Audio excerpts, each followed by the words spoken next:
Muy bien, bueno, pues estamos capítulo 3 de Romanos y en la última sesión pues estuvimos viendo del 1 al 8 y pues así a grosso modo pues viendo que el hombre no tiene solución, el hombre es lo que es y que todo hombre es pecador, todo hombre ha fallado, todo hombre ha errado y la Torá ha sido vulnerada por parte de todos, ¿no? Tanto judíos como gentiles. Hablábamos de excusar, de sí, poner inconvenientes a lo que el Señor nos enseña. Hablábamos también del arrepentimiento. Poníamos el ejemplo del Salmo 51 del siervo David, del rey David, cuando pecó con Betsabé. Y hablábamos de estas cosas. Hablábamos también de que el judío, a pesar de que había rechazado al Señor, pero ellos fueron los que recibieron los dichos, los oráculos, el logion de Dios. Y hablábamos también de estas cosas, ¿no? Y aquí más o menos nos quedábamos. Sí, más o menos nos quedábamos. Y ahora pues entramos en el pasaje del 9, Romanos 3, 9 al 20, y aquí vamos a hablar algunas cosas que también son de edificación y también son muy interesantes. Voy a leer este pasaje, Romanos 3, 9 hasta el 20. Entonces, ¿qué? ¿Somos nosotros mejores que ellos? Está hablando de los judíos. De ninguna manera, porque ya hemos denunciado que tanto judíos como griegos están todos bajo pecado. Como está escrito, no hay justo ni aun uno. No hay quien entienda, no hay quien busque a Dios. Todos se han desviado, a una se hicieron inútiles. No hay quien haga lo bueno, no hay ni siquiera uno. Sepulcro abierto es su garganta. Engañan de continuo con su lengua. Veneno de serpientes hay bajo sus labios. Son acusaciones muy fuertes. Llena está su boca de maldición y amargura. Sus pies son veloces para derramar sangre. Destrucción y miseria hay en sus caminos, y la senda de paz no han conocido. No hay temor de Dios delante de sus ojos. Ahora bien, sabemos que cuanto dice la ley, lo dice a los que están bajo la ley, para que toda boca se calle y todo el mundo sea hecho responsable ante Dios. Porque por las obras de la ley, ningún ser humano será justificado delante de él. Pues por medio de la ley viene el conocimiento del pecado. Muy bien, pues este versículo 9, entonces, ¿qué? ¿Somos mejores que ellos? De ninguna manera, porque ya hemos denunciado que tanto judíos como griegos o como gentiles están todos bajo pecado, ¿vale? Entonces, aquí sienta una afirmación y una realidad contundente el apóstol Pablo. Habiendo analizado lo que hemos estado analizando de los capítulos 1 y 2, la sentencia es que todos están bajo pecado, tanto judíos como griegos o gentiles, ¿no? No hay excepción, todos están bajo pecado. Y sabemos que el apóstol Pablo pertenece a la casa de Judá, de la tribu de Efraín, que él nos cuenta en dos referencias diferentes, y sin embargo, pues él está acusando a la casa de Judá y también acusando a la casa de Efraín y por extensión a toda la humanidad, porque la casa de Efraín, como ya hemos dicho, ya sabemos, ha sido dispersada, podríamos decir que 8 siglos atrás, y está pues por todo el mundo, la casa de Efraín. Y por lo tanto, esa mezcla llega hasta, podríamos decir, hasta lo último de la tierra, ¿no? Así que todo el mundo está bajo pecado, ¿no? Y luego, habiendo hecho esta afirmación, el apóstol Pablo no dice, oye, ¿por qué esto es así? Sino que fíjate cómo empieza el versículo 10, como está escrito, ¿vale? Esta afirmación es realmente importante, como está escrito. Y el apóstol Pablo lo va a referir muchas veces en sus escritos, va a decir, como está escrito, ¿vale? Como está escrito. Sabemos que estaba la ley que Dios dio a Moisés, la ley escrita, pero también sabemos que había una ley oral que inventaron los hombres, pero que ellos afirmaban que había sido dada en el monte Sinai, ¿vale? Entonces, digamos, como que el apóstol Pablo ya va a introducir un poco estos dos campos, ¿no? El campo de la ley escrita, el campo de la ley oral, aunque ya también la hemos mencionado en otras sesiones, pero digamos que aquí ya se está viendo un poquito con más claridad en este pasaje, como está escrito, ¿no? Y ahora, a partir del versículo 10 hasta el versículo 18, los que tenemos la versión de la Biblia de las Américas, todo está escrito en mayúsculas, como si fueran, como realmente son alusiones a otras citas anteriores, ¿no? Entonces, pues vamos a ver un poco todo este pasaje para afirmar que realmente todos están bajo pecado, ¿vale? Entonces el apóstol Pablo, con referencias a la Escritura, y ahora después vamos a ver a cuáles, está afirmando que todos están bajo pecado. Importante, aunque esta observación ya lo habíamos hecho anteriormente, pero creo que es importante hacer redundancia en ella. Y es que el apóstol Pablo siempre se apoya en las Escrituras, ¿vale? No se saca algo de la manga, no se saca algo que yo me he inventado o algo que Dios me ha dicho, sino que realmente hay apoyo y base en la Escritura ya escrita. Y por otro lado, también hacer advertencia de que igualmente cuando nosotros compartimos de la palabra, siempre sea basada en lo que la palabra escrita nos dice, ¿vale? Y cuando decimos palabra escrita hablamos de la Biblia, ¿vale? Porque luego hay muchos comentarios, esto también está escrito, pero está muy bien, ven los comentarios, hay de todo, ¿no?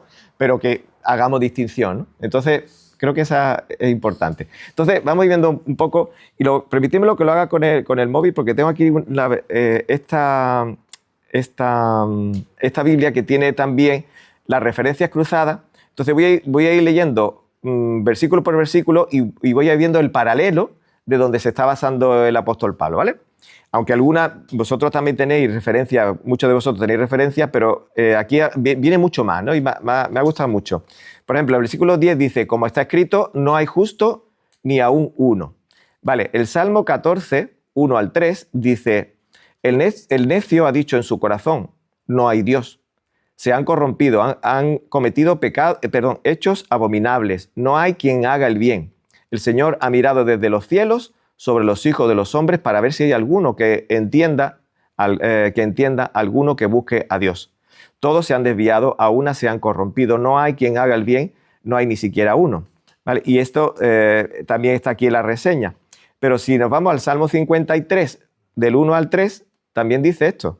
El necio ha dicho en su corazón, no hay Dios, se han corrompido, han cometido injusticias abominables, no hay quien haga el bien. Dios ha mirado desde los cielos sobre los hijos de los hombres para ver si hay alguno que entienda, alguno que busque a Dios. Todos se han desviado, a una se han corrompido, no hay quien haga el bien, no hay ni siquiera uno. Es totalmente paralelo al Salmo 14. Si miramos en Mateo 15, 19, porque del corazón provienen malos pensamientos, homicidios, adulterios, fornicaciones, robos, falsos testimonios, calumnias. Y así otras citas, ¿no? Por ejemplo, Marcos 10, 18, y Jesús les dijo, ¿por qué me llamas bueno? Nadie es bueno, sino solo Dios, ¿no? Igualmente también, primera de Juan 1, 8 al 10, si decimos que no hemos pecado, nos engañamos a nosotros mismos, y la verdad no está en nosotros. Si confesamos nuestros pecados, Él es fiel y justo para perdonarnos los pecados y limpiarnos de toda maldad. Si decimos que no hemos pecado, le hacemos a Él mentiroso y su palabra no está en nosotros. Y por último, dos citas de Job 14:4, que dice, ¿quién hará algo limpio de lo inmundo? Nadie. Y el 15:14, ¿qué es el hombre para que sea puro? O el nacido de mujer para que sea justo, ¿no? Y habría otras más, ¿no? Job 15:16, Job 25:4, Isaías 8:20, Jeremías 17:9, que lo voy a leer, más engañoso que todo es el corazón y sin remedio. ¿Quién lo comprenderá? Entonces, vemos que la Escritura se unifica en lo que afirma, ¿no? Vamos a seguir mirando otros versículos. El versículo 11 dice, no hay quien entienda, no hay quien busque a Dios, ¿vale? Ya hemos hecho reseña del Salmo 14, no lo volvemos a leer, del Salmo 53, del Salmo 94, 8 dice, haced caso, torpes del pueblo, necios, ¿cuándo entenderéis? Proverbios 1:7, el temor de Yahvé es el principio de la sabiduría. Los necios desprecian la sabiduría y la instrucción. Proverbio 1:22. ¿Hasta cuándo, oh simples, amaréis la simpleza? Y los burladores se deleitarán en hacer burla, y los necios aborrecerán el conocimiento. Proverbio 1:29 y 30. Porque odiaron o aborrecieron el conocimiento y no escogieron el temor de Yahvé, ni quisieron aceptar mi consejo y despreciaron toda mi reprensión. Isaías 9:13. Pero el pueblo no ha vuelto al que los hirió. No han buscado al Señor de los ejércitos. Isaías 27:11. Cuando su ramaje está seco, es quebrado. Vienen las mujeres y le prenden fuego, porque no es pueblo de discernimiento. Por tanto, su hacedor no le tendrá compasión y su creador no tendrá piedad de él. Habría muchas más. Isaías 31:1, Isaías 55:6, Isaías 65:1, Jeremías 4:22, Oseas 4:8, ¿vale? Que dice: mi pueblo es destruido por falta de conocimiento. Por cuanto tú has rechazado el conocimiento, yo también te rechacé, para que no seas mi sacerdote.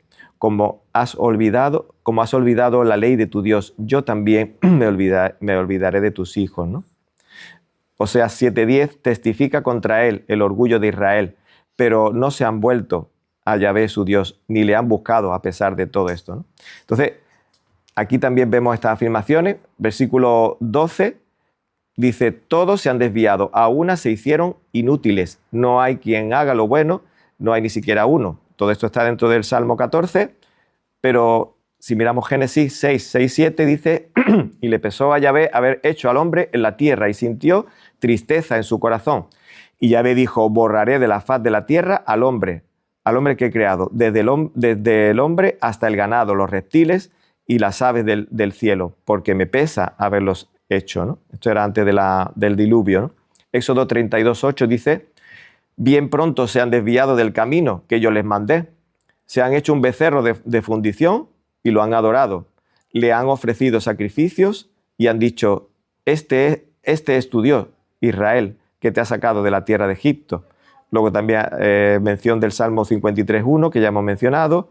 Eclesiastés 7:20, ciertamente no hay hombre justo en la tierra que haga el bien y nunca peque. Y Eclesiastés 7:29, mira, solo esto he hallado, que Dios hizo recto a los hombres, pero ellos se buscaron muchas artimañas. Luego del versículo 13, también son reseñas de la palabra. Dice el versículo 3:13 de Romanos: sepulcro abierto es su garganta, engañan de continuo con su lengua, veneno de serpientes hay bajo sus labios. ¿Dónde está esto? Salmo 5:9, que dice: porque no hay sinceridad en lo que dicen, destrucción son sus entrañas, sepulcro abierto es su garganta, con su lengua hablan lisonjas. Salmo 143, aguzan su lengua como serpiente, veneno de víbora hay bajo sus labios. Deuteronomio 32:33, su vino es veneno de serpientes y ponzoña mortal de cobras. Salmo 12:3 y 4, corte Yahvé todo labio lisonjero, la lengua que habla con exageración. A los que han dicho: con nuestra lengua prevaleceremos, nuestros labios nos defienden. ¿Quién es Señor sobre nosotros? Dice esas palabras, ¿no? Salmo 36:3, las palabras de su boca son iniquidad y engaño. Ha dejado de ser sabio y de hacer el bien. Y muchas más, ¿no? Salmo 52:2, Salmo 57:4, Isaías 59:3, Jeremías 5:16, Jeremías 9:3, 4 y 5, etcétera, etcétera. Versículo 14, llena está su boca de maldición y de amargura. Salmo 17 dice: llena está su boca de blasfemia, engaño y opresión. Bajo su lengua hay malicia e iniquidad. Salmo 59:12, por el pecado de su boca y la palabra de sus labios sean presos en su orgullo, y por las maldiciones y mentiras que profieren. Salmo 109:17 y 18. También amaba la maldición, y ésta vino sobre él. No se deleitó en la bendición, y ella se alejó de él. Se vistió de maldición como si fuera su manto, y entró como agua en su cuerpo. y como aceite en sus huesos. Santiago 3:10, que dice, de la misma boca proceden maldición y bendición. Hermanos míos, esto no debe ser así. El versículo 15, sus pies son veloces para derramar sangre. Proverbios 1:16, porque sus pies corren hacia el mal y a derramar sangre se apresuran. Isaías 59, 7 y 8. Sus pies corren al mal y se apresuran a derramar sangre inocente. Sus pensamientos son pensamientos de iniquidad, desolación y destrucción hay en sus caminos. Camino de paz no conocen y no hay justicia en sus senderos. Han torcido a su favor las sendas. Cualquiera que ande en ellas no conoce la paz. Y Proverbios 6:18, un corazón que maquina planes perversos, pies que corren rápidamente hacia el mal. Y así, hasta destrucción y miseria hay en sus caminos, y la paz y la senda de paz no han conocido. Isaías 59:8, ya lo comenté antes, camino de paz no conocen y no hay justicia en sus senderos, han torcido a su favor las sendas, cualquiera que ande en ellas no conoce la paz. Lucas 1:79 dice, para dar luz a los que habitan en tinieblas y en sombra de muerte, para guiar nuestros pies en el camino de la paz. Y también, por supuesto, Romanos 5:1, por tanto, habiendo sido justificados por la fe, tenemos paz para con Dios por medio de nuestro Señor Jesucristo. Isaías 57:21, no hay paz, dice mi Dios, para los impíos. Y por último, el versículo 18, no hay temor de Dios delante de sus ojos. El Salmo 36:1 dice, la transgresión habla al impío dentro de su corazón. No hay temor de Dios delante de sus ojos. Génesis 20:11 dice, y Abraham respondió, porque me dije, sin duda no hay temor de Dios en este lugar, y me matarán por causa de mi mujer. Proverbios 8:13, el temor de Yahvé es aborrecer el mal, el orgullo, la arrogancia, el mal camino y la boca perversa yo aborrezco. Proverbios 16:6, con misericordia y verdad se expía la culpa, y con el temor de Yahvé el hombre se aparta del mal. Proverbios 23:17, no envidie tu corazón a los pecadores, antes vive siempre en el temor de Yahvé. Y así que vemos cómo el apóstol Pablo se está basando en la Escritura. Él tiene la Escritura dentro de él, la tiene bien asimilada en su vida, ¿no? Como decía Luis, hablando en Génesis, en el estudio de Génesis, pues estar tan cerca del Señor, estar en sus ubres, que Él nos esté llenando constantemente, ¿no? De esta manera, ¿qué es lo que va a salir de nuestros labios? Lo que esté dentro de nuestro corazón.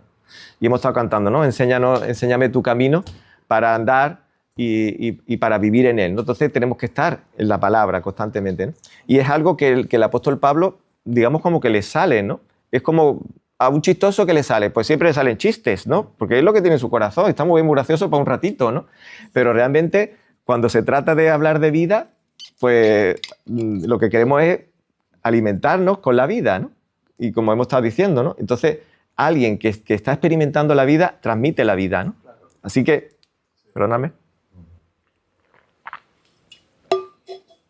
Así que eso nos reta a cada uno de nosotros a realmente vivir la palabra. No solamente es algo que tenemos que memorizar, que está muy bien, tenemos que estudiarla, está muy bien, tenemos que meditarla, está muy bien, pero tenemos que asimilarla, ¿vale? Tenemos que hacer la digestión, ¿vale? Porque si no, es como los estudiantes. Muchos de los estudiantes, ¿qué es lo que hacen? Se aprenden la lección y como hay una expresión que a mí no me gusta, pero se utiliza mucho en el argot estudiantil, vomito la lección y me olvido, ¿no? Sobre todo también las oposiciones y todas esas cosas, ¿no? Se dice mucho eso, ¿no?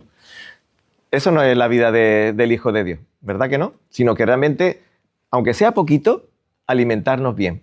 Esta semana se me tropezó un vídeo y me pareció muy interesante. Os lo comparto la idea. Era la experiencia de John Wesley o Juan Wesley. Este hermano, acostumbraba a orar la palabra. Y simplemente decía, quien narraba era una máquina, que era lo que se hace. Pero bueno, la voz que narraba decía, cuando alguien está orando, a lo mejor está orando 5 o 10 minutos, pues Señor, te pido por mi familia, te pido por mi congregación, te pido por mi trabajo, por mi salud, no sé qué, no sé en cuánto. Amén. Y se le acaba el contenido. Dice, pero este hermano, John Wesley, oraba la palabra. Dice, empezaba por el versículo y decía, él no decía, Yahvé es mi pastor, nada me faltará. Eso está muy bien, pero lo asimilaba, lo hacía suyo, ¿no? Yahvé es mi pastor, es el que me cuida y me lleva. De nada tendré necesidad, ¿no? Entonces el Señor es mi proveedor, ¿no? Entonces empezaba un versículo tras versículo. ¿Qué quiero decir con esto? Eso es asimilar la palabra. Y quería aprovechar un poco esta coyuntura de ver cómo el apóstol Pablo está argumentando su sentencia, que ha dicho que tanto judíos como gentiles o griegos están todos bajo pecado. Él lo tiene que argumentar. Y además, una sentencia tan contundente. A ver quién es el guapo que en un juicio cualquier juez dice, pues tú no me gustas y entonces tú estás condenado. Hombre, por favor, presénteme las leyes que estoy quebrantando, ¿no? Entonces, pues te dice, en base a estas leyes que has quebrantado, tu sentencia es que eres culpable y tienes que pagar la sentencia, ¿no? Entonces, es muy importante esto, ¿no? Y por eso digo, os animo y me animo a mí mismo a que rumiemos la palabra, a que, como he dicho, sea parte de nosotros, la asimilemos y la añadamos en nuestras oraciones, ¿vale? Quizá la estudiamos, quizá estamos dedicando tiempo, pero llega a entrar dentro de nuestro tiempo de oración. Ahí dejo la pregunta y la reflexión, ¿no? Muy bien, bueno, después de este inciso, seguimos con el versículo 19, que dice, ahora bien, el versículo 19 estaría conectado con el 9, ahora lo hablamos. Ahora bien, sabemos que cuanto dice la ley, lo dice a los que están bajo la ley, para que toda boca se calle y todo el mundo sea hecho responsable ante Dios. Es importante conectarlo con el 9 porque el 9 dice, entonces, ¿qué? ¿Seremos nosotros mejores que ellos? De ninguna manera, porque ya hemos denunciado que tanto judíos como griegos están todos bajo pecado. Ahora bien, versículo 19, sabemos que cuanto dice la ley, lo dice a los que están bajo la ley, para que toda boca se calle y todo el mundo sea hecho responsable. Están conectados, perdón. Y dice, están bajo pecado, ha dicho en el versículo 9. Ya sabemos que pecado, ¿qué es lo que es? Recordamos que eso lo tenemos muy en la memoria. Es infracción de la ley. La cita, primera de Juan 3:4. Es fácil de recordar, ¿vale? Eso tiene que estar en nuestra mente y en nuestro corazón. Primera de Juan 3:4, ¿no? O sea que de ahí nos está hablando que infringir la ley, eso es pecado, ¿vale? La palabra Torah, ¿sabéis qué significa, no? Lo hemos dicho también muchas veces. Es dar en el blanco, ¿vale? Y la palabra pecado, pues en el original, en griego, es la palabra hamartía, significa errar el blanco, ¿vale? Es todo lo contrario, errar el blanco, ¿no? Así que cuando dice aquí, estamos todos bajo pecado, ya no está hablando, ya no está diciendo, estamos errando el blanco, ¿vale?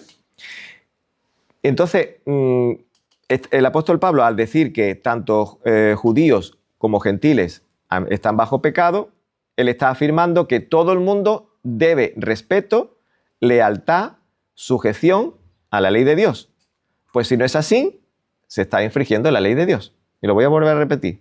Todo el mundo, sea judío, sea gentil, debe guardar respeto, lealtad, sujeción a la ley de Dios, ¿vale?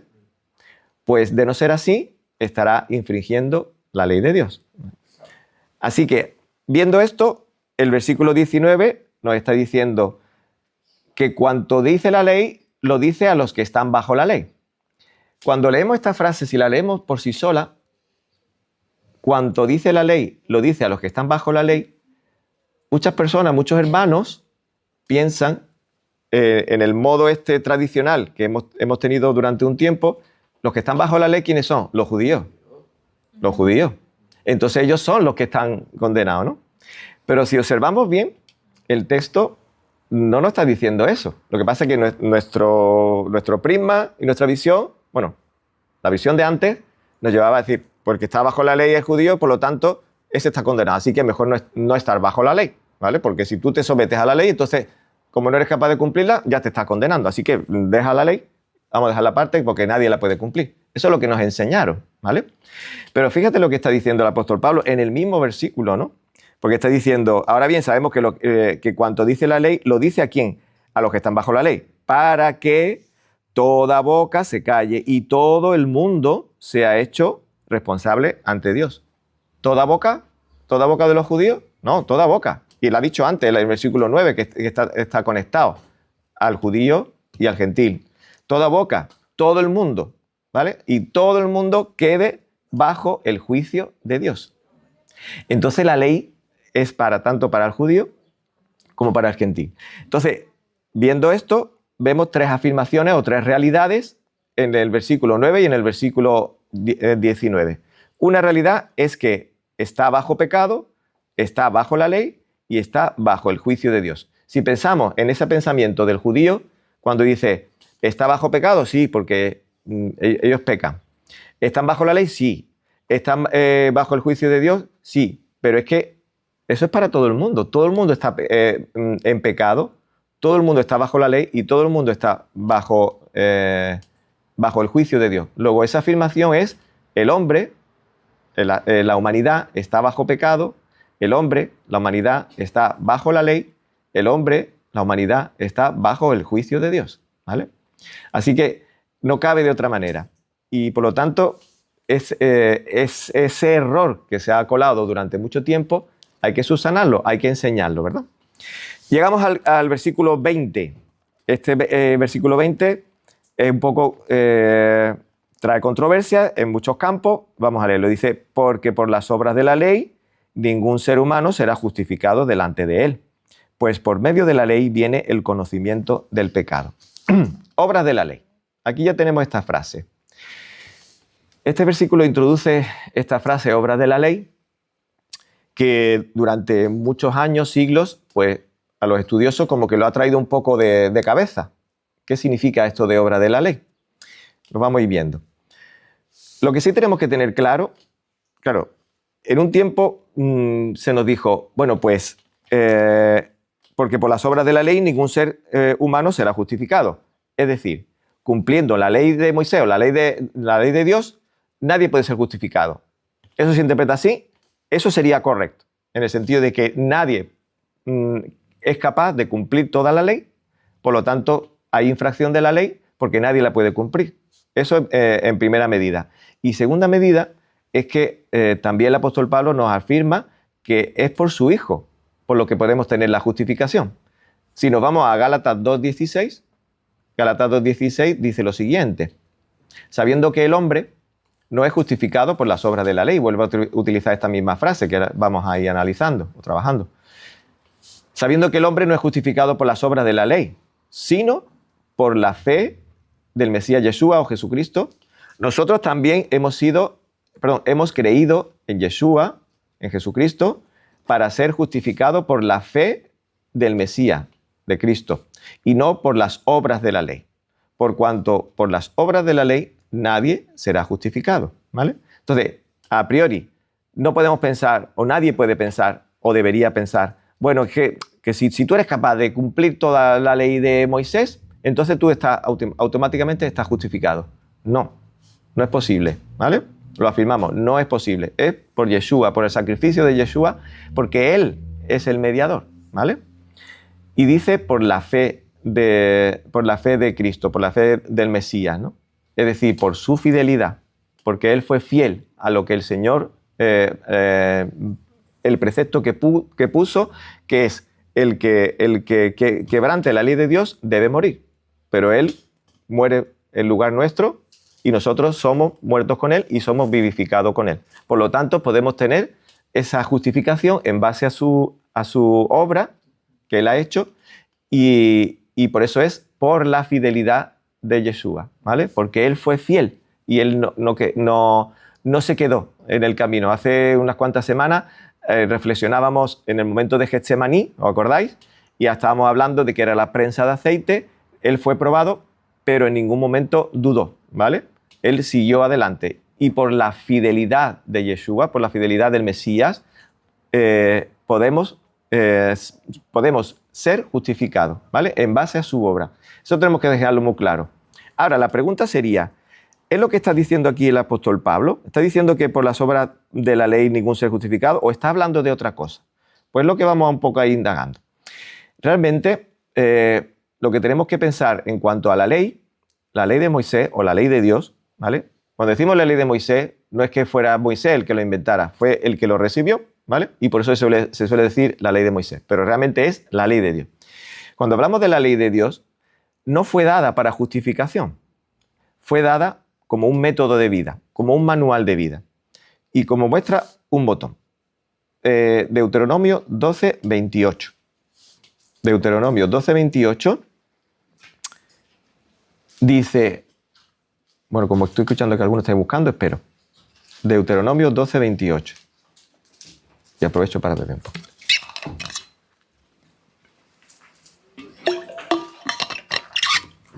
Dice, guarda y obedece todas estas palabras que yo te ordeno. Está hablando Dios a su pueblo. Guarda y obedece todas estas palabras que yo te ordeno, para que te vaya bien a ti y a tus hijos, después de ti para siempre. Pues habrás hecho lo bueno y lo recto ante los ojos de Yahvé tu Dios. Entonces, estas palabras que dice que el Señor mandó y enseñó, dice, guárdalas y obedécelas, porque primero es un mandato, es una ordenanza, es un mandamiento, para que te vaya bien a ti y a tus hijos después de ti para siempre. Es decir, que es un método de vida. Cuando hay obediencia a la ley, hay bendición. Cuando hay desobediencia a la ley, hay maldición. Y eso lo dice muy claramente también el libro de Deuteronomio, ¿verdad? Entonces, la ley, la instrucción de Dios, la Torá, no fue dada para justificarse. Fue dada para vivir, ¿vale? Esto también lo quiero subrayar y lo quiero repetir. La ley, la instrucción de Dios, la Torá, no fue dada para justificarse, sino fue dada para vivir. Entonces, ¿qué es lo que está expresando aquí el apóstol Pablo cuando está diciendo porque por las obras de la ley ningún ser humano será justificado delante de él? Pues por medio de la ley viene el conocimiento del pecado. ¿Qué es lo que está queriendo decir con la frase obra de la ley? Voy a entrar un poquito aquí, pero no me voy a adentrar del todo. Obra de la ley, el apóstol Pablo lo menciona en la epístola a los romanos y en la epístola a los gálatas. En total, 8 veces. Yo no la he contado, pero los que la han contado 8 veces, ¿vale? En el original griego, obras de la ley es ergon nomu, ¿vale? Ergon nomu, obras de la ley. Claro, pensando, algunos, los que piensan más, pues decían, ¿esto qué quiere decir con ergon nomu? ¿Qué querrá decir el apóstol Pablo con ergon nomu? Entonces lo trasladaron a cómo sería esa frase en hebreo. En hebreo, esta frase ergon nomu, obras de la ley, sería miksat maaseh hatorah, ¿vale? Eso ha traído de cabeza, como he dicho, durante muchos años, muchos siglos, a los estudiosos, ¿qué significará esto de miksat maaseh hatorah? Y no acertaban a saber lo que era esto, ¿no? Cuando se encuentran los manuscritos en las cuevas del Qumran, en mediados del siglo XX, pues aparecen una serie de escritos muy antiguos, no recuerdo ahora mismo de qué tiempo es, pero es de antes de Cristo, y cercano, pero antes, y encuentra entre esos manuscritos un texto, un tratado que se titulaba Miksat Maaseh HaTorah, que está clasificado con el 4Q MMT. ¿Qué significa esto? Ya lo digo también un poquito técnico. 4Q significa la del Qumran, porque el Qumran se escribe con Q, no con K ni con C. El 4 es porque en la cueva 4 fueron diferentes cuevas, se enumeraron, pues en la cueva 4 se encontraron estos manuscritos. Por lo tanto, quiere decir que en otras cuevas se encontraron otro manuscrito y tiene otra clasificación. En el que estamos hablando, el 4Q, cueva 4, MMT, pues la abreviatura de Miksat, M, Mahaset, M, Torah, ¿vale? ¿Y esto qué quiere decir? ¿Cómo se traduce esto? Se traduce literalmente algunos de los preceptos de la Torah, ¿vale? En ese escrito se encontraba esto. algunos de los preceptos de la Torá. Entonces, de manera abreviada, pues se podía decir hechos de la Torá o obras de la ley, ¿vale? Y de manera larga, como ya he dicho, algunos de los preceptos de la Torá. Así que, de una manera técnica o más formal o más académica, se podía traducir también Miksat Mahaseh HaTorah, entendimiento general o generalidades de obras de la ley, ¿vale? Y este hallazgo, pues, cuando se encontró, pues, trajo mucha luz, porque, dicho así rápido, pero el próximo día lo vamos a ver con más detenimiento, habla precisamente de unas tradiciones, ¿vale? Que era en base al culto, en base a ciertas costumbres que se establecieron como algo tan importante como que había que cumplir eso como para justificarse, entre otras cosas, ¿no? Entonces, cuando se halló este manuscrito, trajo mucha luz, porque claro, el apóstol Pablo precisamente está contrastando la palabra escrita, la palabra de Dios escrita, por eso hice hincapié en el versículo 10 cuando el apóstol Pablo dice, como está escrito, ¿vale? Y aquí en contraposición, en el versículo 19, en el 20, está hablando de las obras de la ley, que está relacionado con la tradición o con la ley oral. Digamos, de una manera muy sintetizada, lo que el apóstol Pablo está diciendo, que con esa ley oral nadie se puede justificar. Aunque lo que hemos dicho antes también ya lo hemos afirmado, que intentando cumplir los mandamientos de Dios nadie se puede justificar porque es por medio de Jesucristo. Pero el apóstol Pablo está hablando de esta ley oral, en cuestión de ese manuscrito. Y ahí nos vamos a quedar, porque ya estamos un poquito ya más tardíos y también quiero dejar un poquito que podamos comentar. Pero el próximo día, si el Señor lo permite, pues nos vamos a adentrar de qué trata este manuscrito. Son 120 líneas lo que contiene. Está dividido en 3 partes ese manuscrito, de las cuales solamente se conserva en la parte central y la parte final. La parte primera se ha perdido. Y por lo visto está escrito en forma de carta. Es como una carta que alguien escribe y como si conversara con alguien, ¿no? Por medio de la correspondencia, ¿no? Y está enfocado en lo que he dicho, ¿no? En lo que es una serie de normas y de cosas que hay que cumplir, pero ya nos meteremos en más detalle el próximo día. Así que, resumiendo un poco lo que hemos estado viendo en el día de hoy, es que el Señor nos dice que no hay nada que hacer, que el hombre está sentenciado, el hombre está perdido, sea quien sea, si es judío, que se cree que está un mucho por encima de otros y se cree que está justificado. Ya estuvimos hablando de eso, estuvimos hablando de justificación por la circuncisión personal, etc. Todo eso estuvimos hablando en sesiones anteriores. Y también está hablando el apóstol Pablo de los gentiles, que a lo mejor los gentiles decían, no, lo que dicen los judíos es que esto están totalmente equivocados y no es así. Nosotros sabemos cuál es la verdad y nosotros, por nosotros mismos, podemos justificarnos. No, nadie se puede justificar, ¿no?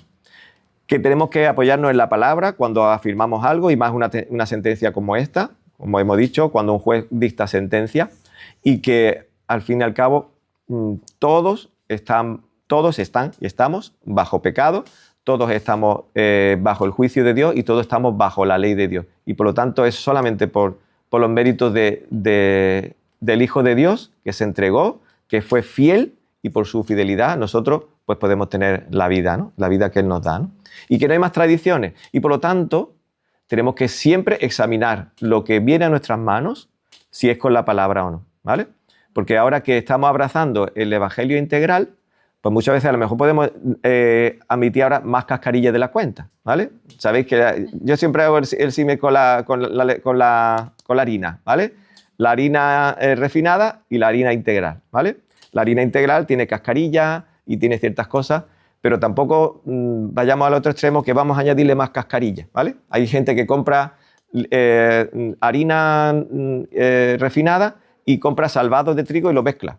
Pues vale, le está echando a lo mejor más fibra de lo que necesitara tu cuerpo. Compra la harina integral y hazte tu pan, ¿no? Así que eso es lo que el Señor nos está diciendo. Cuidado con las tradiciones y que realmente pues el Señor nos siga hablando a cada uno y nos siga enseñando, porque el apóstol Pablo va a estar voy a decir esta palabra, va a estar atacando en dos frentes diferentes, o en tres, ¿vale? Así que el Señor nos siga hablando. Amén.